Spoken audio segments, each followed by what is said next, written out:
Chapter 30. Peace. All right, that's good news, Lala. We'll see you soon. Sympha waved goodbye as she slowly closed the door. She returned to the simple desk by the window, draped in a light, golden-brown gown. A soft, thick red cloak wrapped her shoulders, keeping her warm.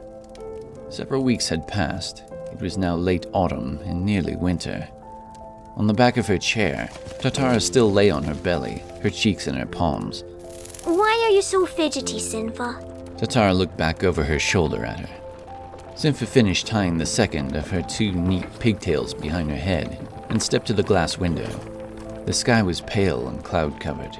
The sun didn't shine, nor had it, save once, since its rise the morning when the dragon army had been driven off. Since then, the weather had gone from chilled to freezing. There were probably snows coming. He should be up and about today. They said they'd be coming. Sympha blinked and said softly. Across the way was the long row of dragon stables, stretching south along the length of the east wall of Grendelock Keep. In fact, the stable where they defended Darf and Jaffreen sat just across the road. It rose tall and strong alongside several other stables, undamaged. But further to her left, off northward, lay several blackened ruins of once proud structures that hadn't escaped the wrath of the Chromabacks. Though the Battle of Black Dawn had ended, they'd all begun calling it that. Significant time had been spent removing bodies from the keep and burying the fallen from the battlefield of the plains. The memory stirred Sympha's sorrow. So much life lost. Agreed Tatara, who'd fashioned something of her own shawl out of a light blue handkerchief. But you're dwelling. Come on. This should be a happy day. She smiled and nodded, forcing Sympha to do the same. After the slain were cleared and the honored either burned or buried, a memorial had been erected at the northern end of the Grendelock Keep. Beneath it were laid many of the fallen knights and dragons. The monument was called the Spire of Remembrance, and those slain during the battle were given a grand funeral as part of the dedication ceremony. That had helped to ease the knights' hearts. Sympha traced a faint line in the frost of the window. It was a cog in a tube. She erased it, not sure what it was for. She adjusted her focus. 3 horse-pulled carts went along the path, the beast's breath a visible mist that puffed from their nostrils and lifted slowly into nothingness. They were heading back to their fields by the gate. That too had seen significant repairs. In a moment, the carts were gone, but when she looked back to the stone-covered path in front of her gatehouse, she saw a small group of familiar faces. The half-ogre walked tenderly and held his side. He used a thick branch as a cane to help him along, but was led by Jaffreen, Striven, and Rael. Behind them were Jaffreen's new and ever-present escorts, a blonde-haired girl and a larger man, both armored but bearing the symbol of Lumina on their tunics and cloaks. Sympha rushed to the door and threw up a wave. Darf! She said happily. It's good to see you up and moving around all right. The half-ogre cracked a smile on his stiff lips, but he kept his eyes low, staring at the ground as he made his way slowly up her walkway. Jaffreen looked at her with her own smile. Sympha, you look lovely. She herself had taken on a finer cloak, and her robes looked warmer and thicker as well. Greetings, said Straven, coming along beside her. When he'd come to her threshold, Darf finally spoke. Hey, Red. His voice grumbled. You look well. Thank you. Please, come in for a bit. Said Sympha. There's not much room to sit, but let's let Darf rest a moment. Rael's face was as stern as Sympha had ever seen it. I'm not staying for the feast, said Rael. The rest of us will be off within the hour. Tatara lifted herself to a sitting position. Sympha caught the look between her and Rael. I mean it. Right after the feast. And I'm being generous. I'm probably stupid letting you stay, Rael said, clearly addressing Jaffreen, Striven, and Tatara. Jaffreen glared at her paladin guards. They've not given me much of a choice anyway. I promise. We'll be off right after. Then Rael turned his eye on Sympha. I trust you'll make a safe delivery, Miss Songbird. Bear south along the coast for as much of the journey as you're able.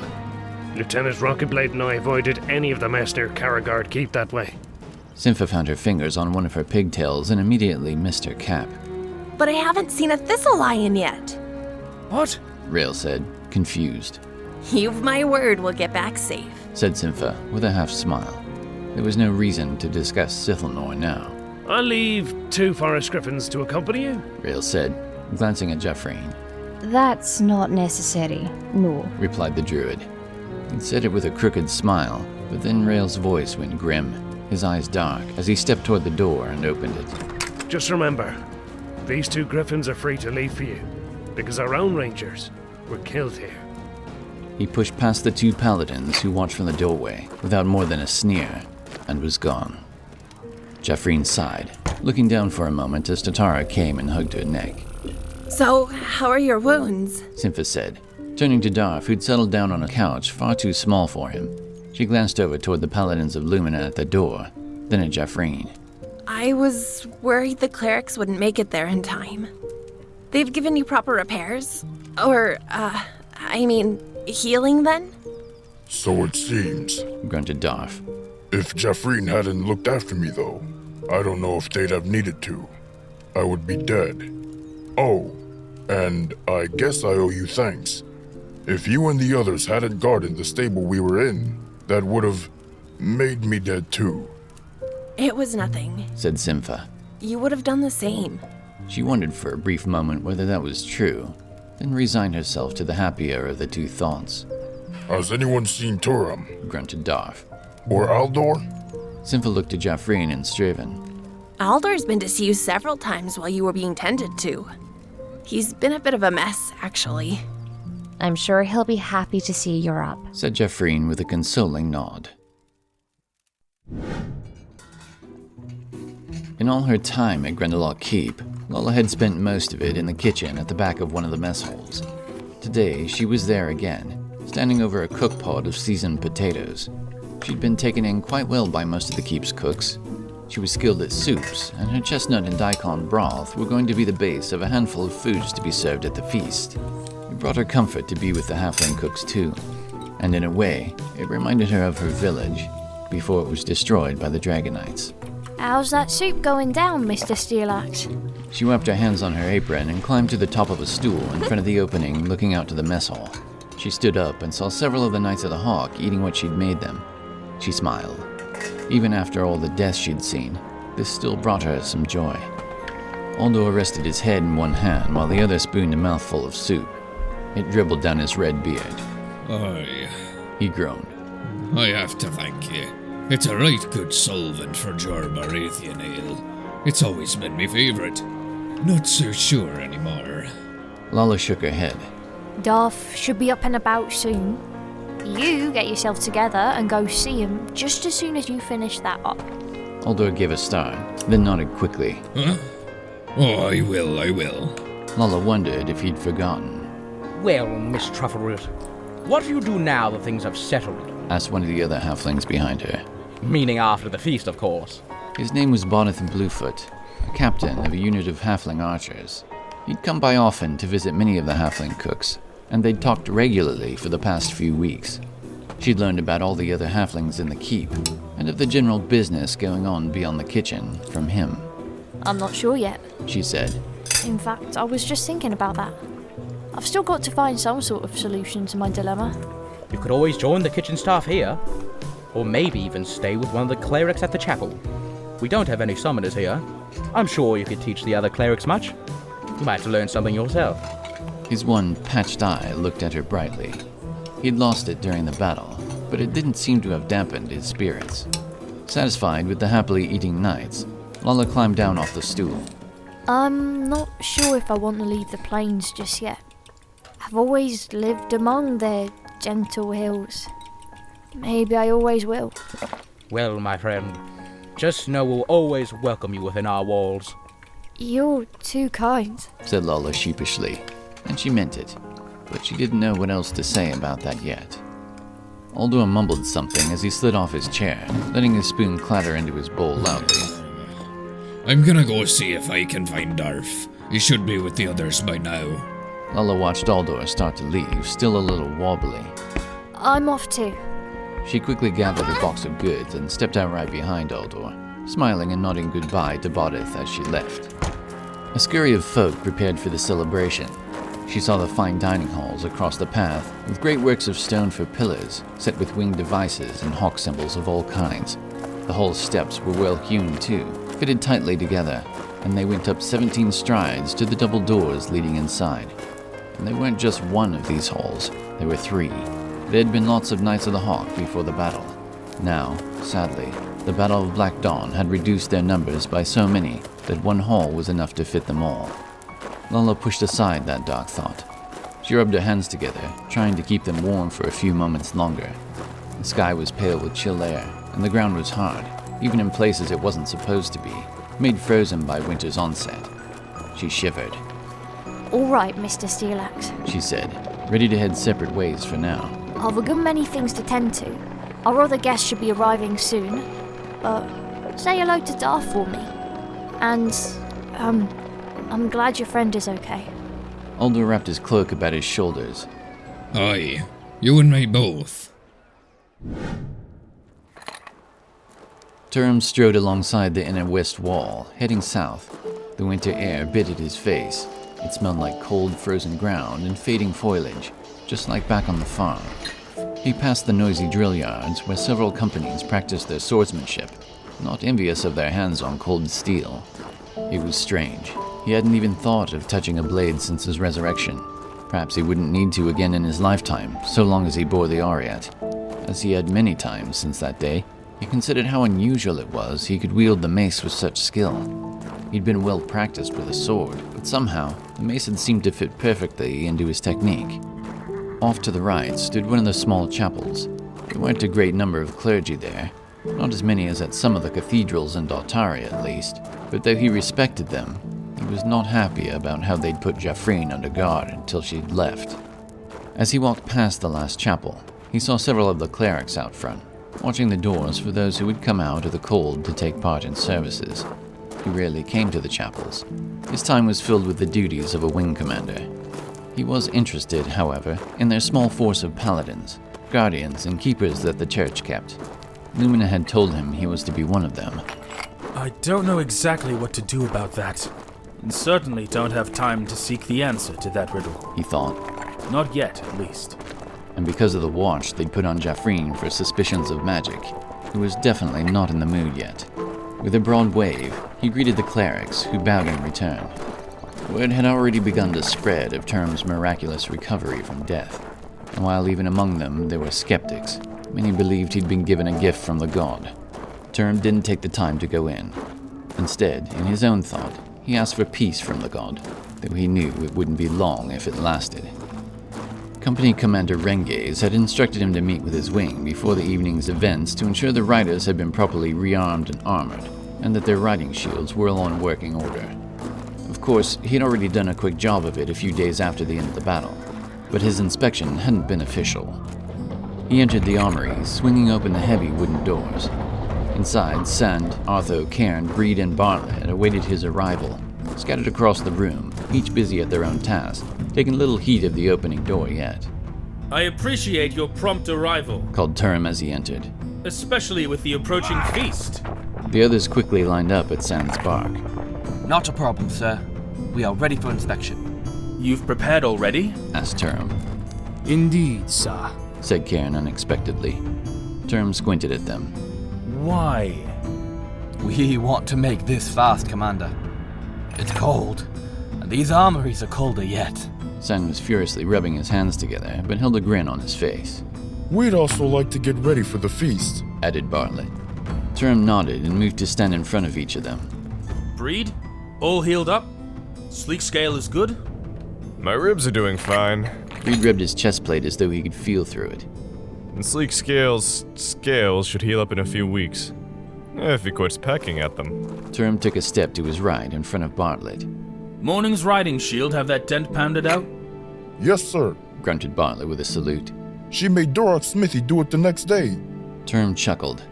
You two get out of here. He stepped further to come before Cairn as Breed and Bartlett strode off. Sir Hollowstale, we've barely had a moment since you joined the wing. That's right, sir. Said Cairn. It's my honor to be a part of it, though, Commander. It's rough your first real engagement with us was so... Term wasn't sure what to say. Well, we made it through. By the way, where are you from, Kern? I'm from the area about Rake Tor, though my family comes from Tasokan. I thought that might be the case. I hope they fare well, said Turum with concern. They're alright, said Cairn. When the messages were sent across the countryside, word reached them, and they left for Rake Tor. That's what their last letter said anyway. Good, said Turum, petting Cairn's pauldron. Your weapon looks clean. I saw Eastwind a few days ago, and he looked fine. So, off with you then. See you at the feast. Yes, sir. Cairn slapped off another salute and hustled out. Arthur was last, and Turum felt he needed to give him a little privacy to talk. Arthur, how are you? Fine, Commander, he replied, his scabbard in hand, half-exposed blade shiny. Turum made hard eye contact. I'm very sorry about Warren. I hope you and Cairn are working out your synergy. Arthur had something of a scowl still, but cracked the corner of his mouth slightly. Warren and I were solid wingmates, and friends. It's going to take a bit. If you ever need anything, said Turum. If you ever need to talk, I'm open ears. I don't do that, sir, replied Arthur. You know me. Just give me time. Very good then. I know I don't need to make these small acts of weapon and armor management with you. You have my sign-off. You're dismissed. Arthur strode away, sliding his blade into his scabbard. He paused at the door. Commander, I don't know how you did it, but I'm glad you came back. Some people have all the luck, huh? Then he went out into the cold. Turum caught eyes with San within the confines of the armory, alone again. San looked back. They hadn't had time to talk for days. The men are anxious for the feast. How about you? Asked San. Turum nodded slowly and reached down to pick up a check sheet. I'm hungry, sure. It'll be good to see everyone again. I'm not looking forward to questions, though. San waited for him to finish scratching a last mark with the quill. You went down and popped back up like a gopher. It's nothing to scoff at. Turum looked at San with a serious gaze. That was hardly something I had control over. And I don't think I should be awarded for doing something that so many did that night with greater finality. San shook his head. What was it like to die? He said hesitantly. Turum took a slow step toward a rack of lances and selected a new, strong-shafted one. He remembered it now only vaguely. That's what I mean. They keep asking. I'm not sure what they want me to say most of the time. He paused, then looked at Sand again. It was warm, but I couldn't feel. And it was bright, but I couldn't really see with my eyes. I remember Lumina, though. She was the most beautiful being I've ever seen. I don't think I'll ever see a woman that beautiful again. I'm tainted by the experience. Maybe purified? I don't know what to call it. Sand's mouth bent. That's sad. But that's all that happened. Seems to me it was just a dream you had of a lady. That doesn't make you special. Turum couldn't do anything more than smile at the jest. It did happen, Sand. No matter how hard it is to believe, it did happen. With all I've seen in our time as Knights of the Hawk? Sighed Sand gently. I believe you. It's certainly one of the most amazing tales I've ever heard, though. But why did Lumina send you back? Turum turned around, facing Sand now. He completed looking over all of their arms. I only know I was meant to stop Gewermark Rotbone. Maybe my life will end now that it's done. I don't know. I can't remember much of what I was told. Like a fading dream. Sand shot back at him with an unusual possessiveness. Don't say that.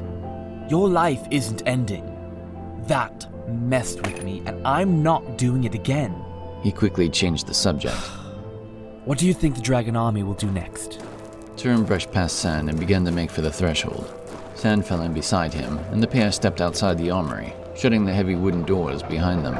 I'm not sure yet, said Turum as he watched Sand close and lock them. Then Sand turned and gave him the key. They aren't prepared for another attack. That's good for us, because, if you haven't noticed, we can't stand alone against them at this point anyway. We've lost way too many knights and dragons to ever again do what we did this time. The stars shone in the deep blue of evening as the festival began. Torchlight brightened each road to the dining halls. Everything within the walls of Grendelock Keep and beyond was a bustle of hurrying bodies wrapped in warm winter clothing. Inside the hall, the tables were set. Fine silver diningware sparkled in the candlelight of each table. Candelabras lit the great hall, hung from the high ceilings, bright like rays of an angel. Term stood near the head of his table, his thoughts mostly on things far off and remote. Can you relax? Said Sand, already sitting a few seats down. A draft leapt up as the great doors opened and Striven and Jaffreen came hustling through. For the love of the god! It's a frostwolf's teat out there! Shouted Tatara as she whizzed past them, flitting her wings rapidly to warm up. Tatara, keep your voice low. Hushed Jaffreen, who seemed a little uncomfortable in the finer setting, but the hall had grown noisy as knights and squires, smiths, librarians, and clerics of all sizes and shapes poured through the doors on either side of the room. Turum moved to greet the rangers as they entered. Welcome! I'm glad you're still here. He glanced beyond them to the pair of paladins of Lumina escorting her. You would have known that if you'd come to see us this week. Said Tatara, her face clearly grumpy over it, but it quickly softened and she buzzed in for a hug.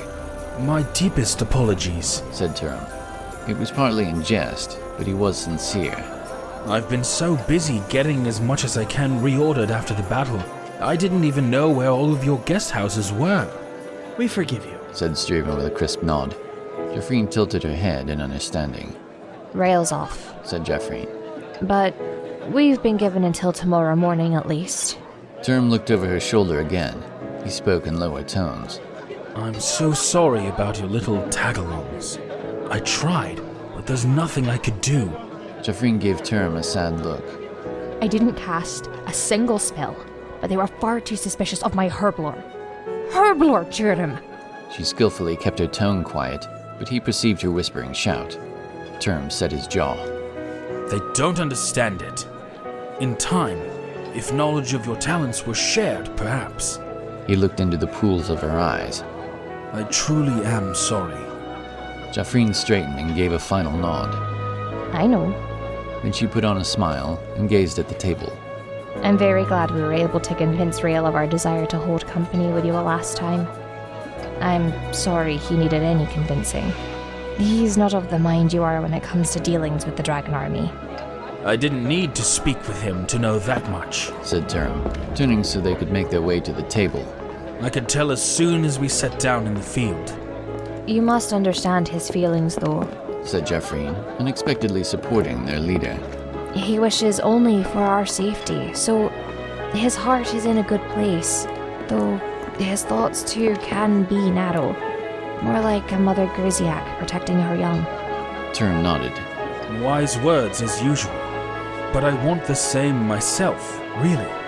I've just been trying to see a greater purpose in our stand against the Dragon Army. However, tonight we eat. I don't want to talk about this anymore. Come, food will be served soon, and Sand urges me to talk of brighter things over the evening's meal. Sand looked up at them as they came to their seats. Yeah, dismal, right? A cloak of blue adorned his shoulders, pinned with a golden hawk. He smiled pleasantly, greeting people. Turum patted Striven on the shoulder heartily as he approached. Striven smiled, and Turum could see he was licking his lips and looking around for the food already. I'm glad to be here, Turum, he said with a wide smile, moving to his chair. Turum let out a chuckle. I'm sure you are, my friend, and I'm happy you all came. To Sand's left sat the rest of the wingmates, and further, beside Bartlett, sat Aldor and Darf. Aldor now wore only a fine tunic of deep green. It was nice. He'd finally set aside both his steel cap and mail hauberk. He'd also combed his beard. Beside him, Darf dressed in clean garments of jade green and black. The two of them had been in deep talks about their return already. Miss Truffleroot? Miss Songbird? Said Sand, standing up as the two ladies came walking up to the table. Sympha smiled, almost as if she was uncomfortable to be in such a setting. but Darf stood quickly, pulling out her seat for her. Everyone else at the table stared. Apparently, Darf had manners somewhere in all that bulk. Lala looked around, almost fidgeting, then sat down beside Simpha. The halfling dressed in rustic, orange robes draped down to her furry feet, dangling a good deal above the ground in a high seat she'd been seated in. Bodith Bluefoot came up to the table moments after. Term had met him before, but something was different about him now. Oh, his poor eye, thought Term. Bodith smiled at Lala and indicated one of the empty chairs. Are these seats taken? Lala's eyebrows rose. Sorry. Having another halfling at the table would be nice, but they're saved. No worries, Miss Truffleroot. Bodith bowed and turned. Term watched Bodith walk to a table nearby. He found a seat there, not far away from Grandmaster Strongthorn's. Just as Term was about to slide into his chair, he returned his curious attention to Lala. Wait, who are these chairs for then? Lala and Simpha caught each other's eye and smiled for a moment, but they didn't offer him an answer. They were the last seats and made up the remainder of the table. He tilted his brows down in frustration at them. Why so secretive? But it was only a few moments before his thoughts were answered. Two black-hooded figures, one tall and one short, stepped through the door. Over their shoulders, they wore black ponchos. Lala smiled a knowing smile at Simpha, as Term quickly walked to the end of the table again. He paused there a moment as the two approached. Master Shadowstar! Exclaimed Term. Realizing he was standing dumbstruck, he suddenly bowed. Awkward, said Meineken, smiling as he removed his hood. Then he too bowed in return. You've met Master Purplefist briefly. Yes, of course. It's good to see you both well, said Term. Good evening, Commander Gliderlance, said Ryuki. Master Shadowstar has spoken much of you and your deeds. I believe we all owe you a life debt. All that you owe me at this moment is a fine dinner, replied Term, delighted that Meineken was there. Come, sit, all of you. Term walked his Kithkin friend to his seat, along with Master Purplefist. Good to see you, but who sent word for you? Once we received news of your victory in Tussakan, I assumed you'd be far too busy to travel again so soon. Meineken nodded silently and smiled. We were visited by a messenger hawk in the middle of the night. You have Lala and Sinfa to thank for inviting us. Term turned quickly. Thank you. That was a kind and welcome thing you've done. Lala smiled and looked to Simpha. It seemed the right thing to do, Simpha said with a wink. Term sat and watched the hall slowly fill with thousands, each dressed in their finest clothes, happy and warm despite the cold. During this, he leaned toward Meineken. I'll get scolded if I linger too long on talks of war, but truly, how is the Black Talon clan? How did the city fare in the battle? And I also heard you're the only two masters who remain. I'm sorry to hear it. Meineken exchanged looks with Master Purplefist. Ryuki and I are doing our best to reorder. But for now, our numbers can't really be called a clan anymore. In time, we may grow again, added Ryuki, her hands folded delicately on the table in front of her. But yes, our priorities are with Tussakan itself now. Magistrate Grimswallow was assassinated the night of the attack as well. He leaves no heir, primarily because he was a pig of a man. Master Shadowstar, scolded Ryuki with a smile. What? Meineken went on. So we work to elect a new leader as we try to make repairs and return missing belongings. Looting by the Dark Elves was and has been rampant. Ryuki chimed in again. It has been a struggle. Tussakan received a great deal of damage as the Black Division's ogres and wolf riders fled back through Tussakan. But they've now head east. What's left of them? They had no choice. Meineken jumped in. Every last one of their ships had been sunk when they returned. What? Said Term curiously. How did that happen? It seems our friends, the Sea Elves of Undergleam just beyond the Bay of Ixidor, they helped us. They've also begun aiding us in the work to recover as well. If it wasn't for them, what remained of the Black Division's fleet there might have been able to recover. Meineken said with a tilt of his head. Term looked down the table to see most of his companions listening in. Especially Aldor, he noted. We're all back together, said Simpha with a nostalgic smile. I'm glad you're alive, Master Shadowstar. Presently, the food arrived. It smelled strong and made mouths water with anticipation. There was dark plum duck, sweet carrots and napa stew, and potatoes topped with great mounds of hand-churned butter. There were ears of golden corn, the best of such in all of Cornelius, and savory skinned turkey, dripping with gravy, sweet rolls with poppy seeds, delicious jellies of all kinds, crisp daikon, and savory dumplings. There were also beers and ales of various sorts, much of it brewed by men, but the best of it brewed by the skilled dwarven brewmasters of Jor-Barath. As the night drew on, more and more dishes were brought to the tables. The hall grew louder, filled with jovial conversation of all kinds. Some spoke of their families, some of their farms, some of their friends, and some of their travels. But there were few who wanted to speak of the great war they'd all taken part in. Not that night. Not just yet. When each guest ate their fill, and the plates and dining wares had been whisked swiftly away by a great many feet of halflings, sprites, and men, the Grandmaster went to the front of the hall. Grandmaster Daynard Strongthorn stood on a stage before the crowd, his face proud yet stern. I wish to bid you all a good eve, for tonight is a celebration of things long awaited. Thousands of cheers filled the hall. The clamor was like waves on the shore, receding then pounding again. It took several minutes before the guests grew quiet once more. Grandmaster Strongthorn continued. We've fought together and we have won together. And I will bet that each and every one of you feels the one at your side is as a brother or a sister now. For the greatest friendships and alliances are formed in the wake of tragedies and triumphs. As his speech went on, he thanked each of Term's companions individually. He also gave great honor to the Black Talon Ninja clan for their halting of the Black Division's navy. Folks stood, raising their arms in triumph, waving their fists in the air. Those who sat around Term's table urged their companions up also. There were cheers and shouts of joy, and then there was the clunking of wooden mugs as they toasted Term's allies for the aid they'd given. Many other squads and individuals were honored that eve. Among them was Bodith Bluefoot, who'd been the first to fire his arrow at the enemy. His deeds caused many halflings to hold him in high esteem after that.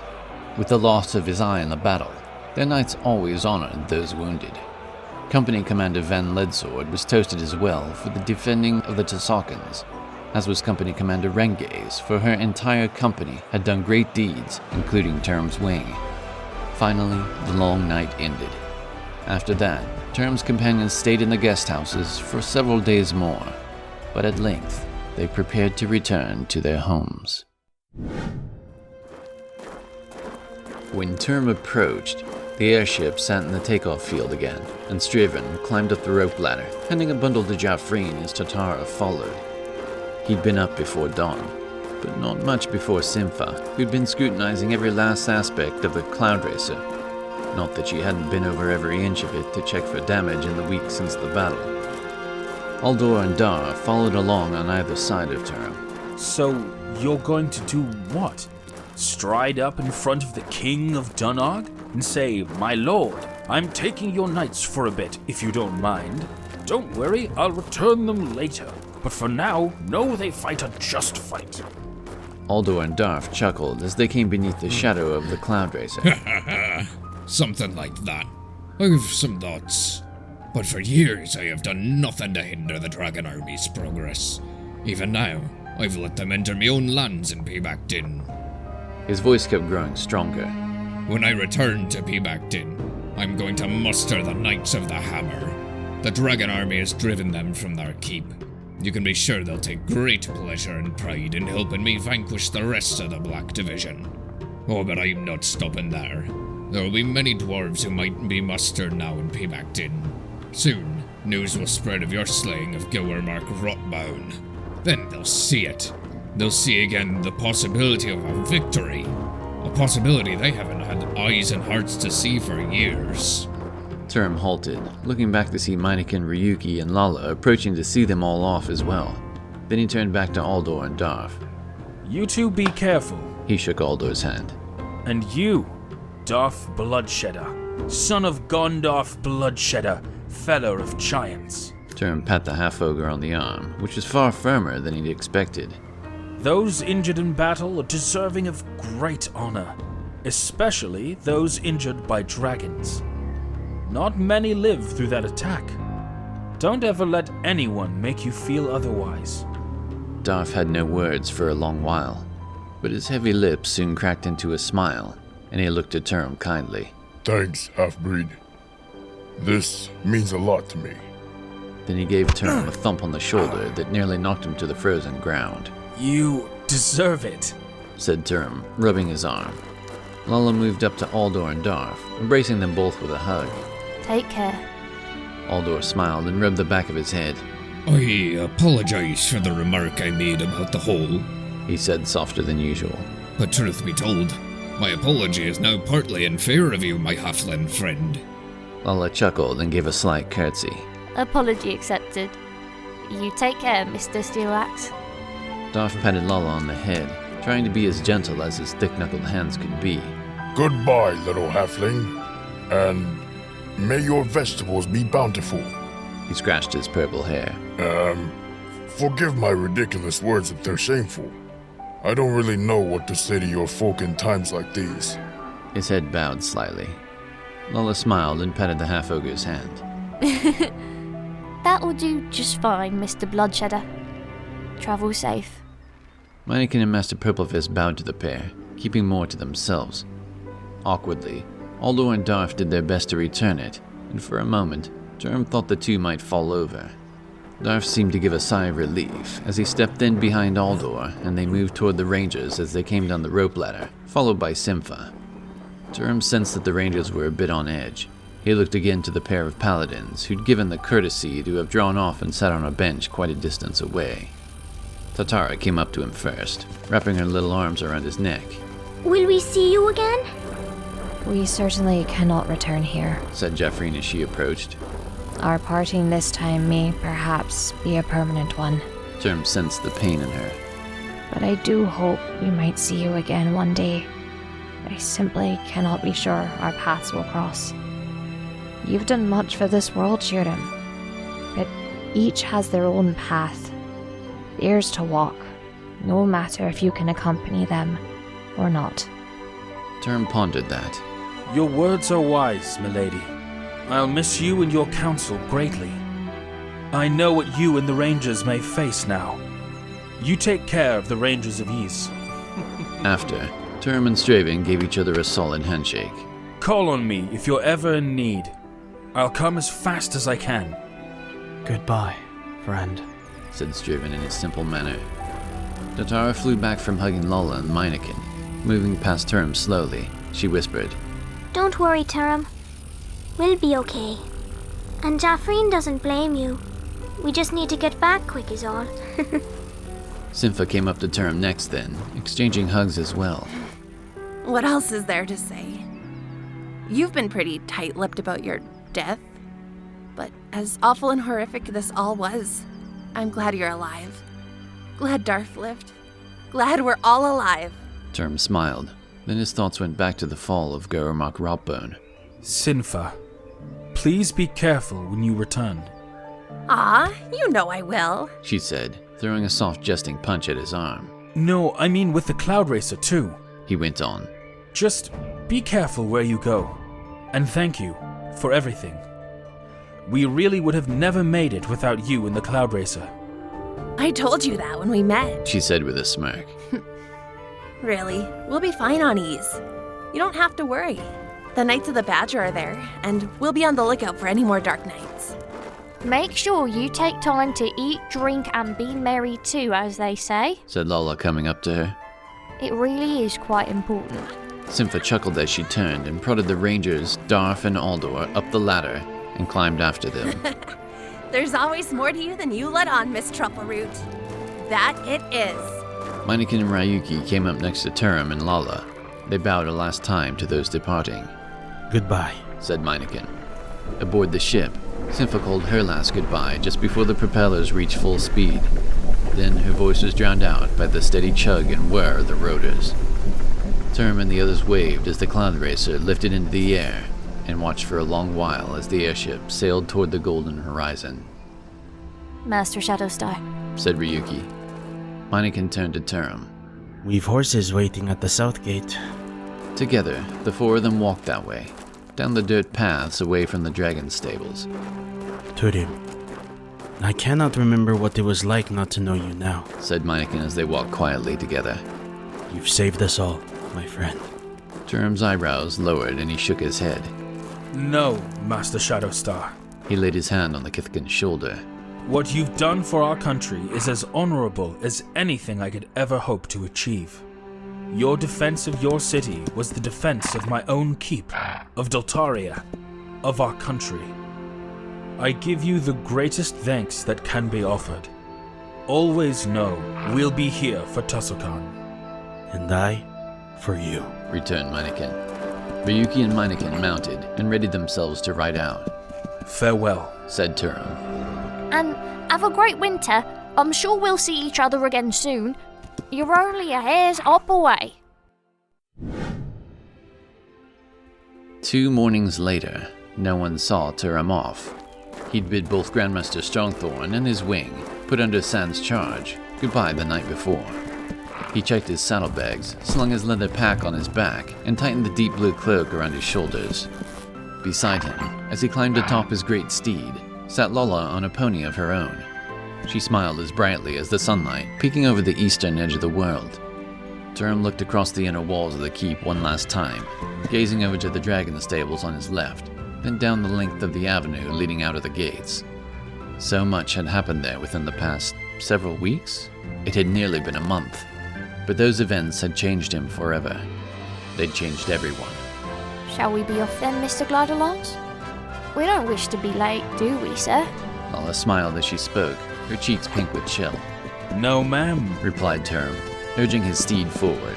I sent my mother a letter more than a week ago now, but don't worry. She'll be expecting we take our time on the road as we come. It won't be long before we get you set up with a bit of farm you can call your own. I can't wait, she said.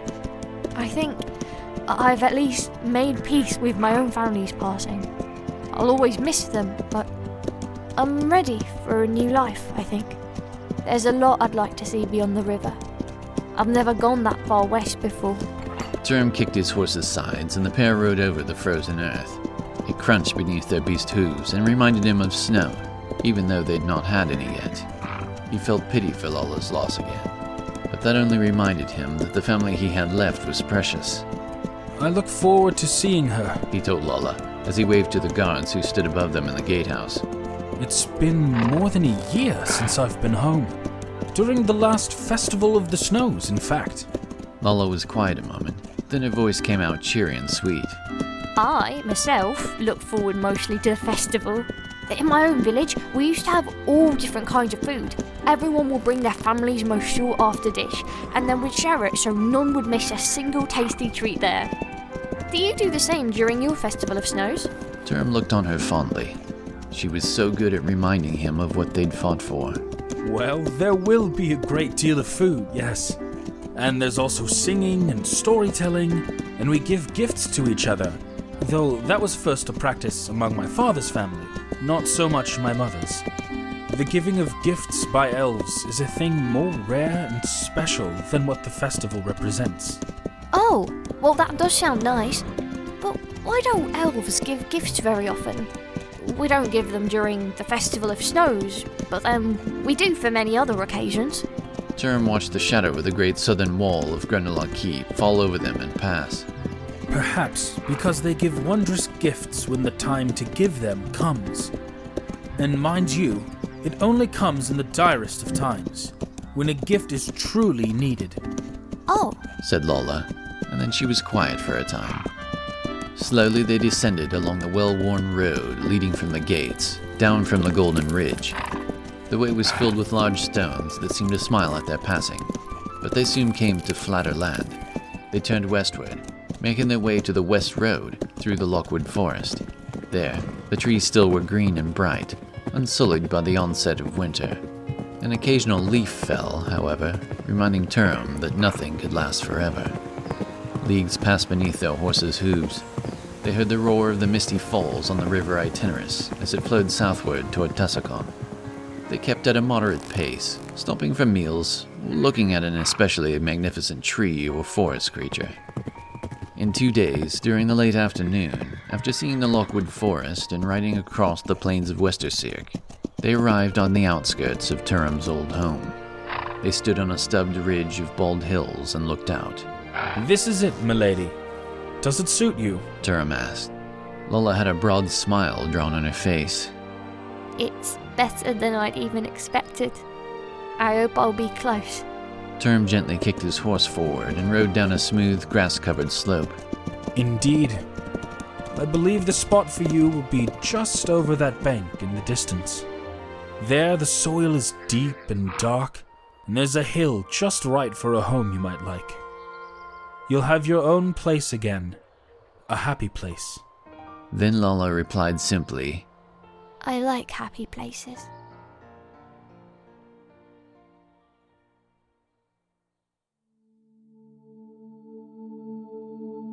This has been the first in the Armageddon collective of stories referred to as the Record of the Dragon Wars. We could never have done this without all of your support.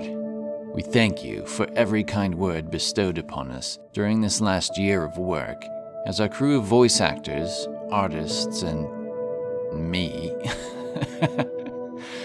put our blood, sweat, and tears into the production of this show. We learned and grew in so many ways.